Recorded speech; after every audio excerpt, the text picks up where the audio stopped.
राज्य सरकारच्या सामाजिक न्याय विभागाने वसतिगृहासाठी एक जाहिरात प्रसिद्ध केली.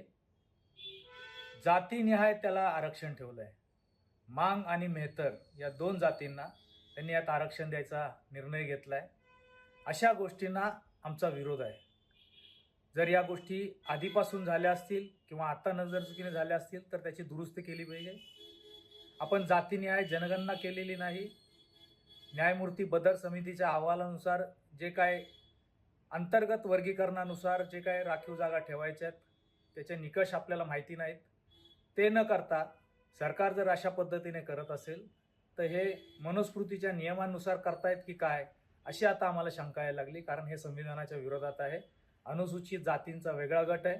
त्या जातींना, वैयक्तिक जातींना कुठल्याही राखीव जागा नाहीत. हे सरकारने ध्यानात घेतलं पाहिजे. या दुरुस्त्या माननीय मुख्यमंत्री, सामाजिक न्याय मंत्री आणि सामाजिक न्याय विभाग यांनी तातडीने अंमलात आणल्या पाहिजेत अशी आमची मागणी आहे.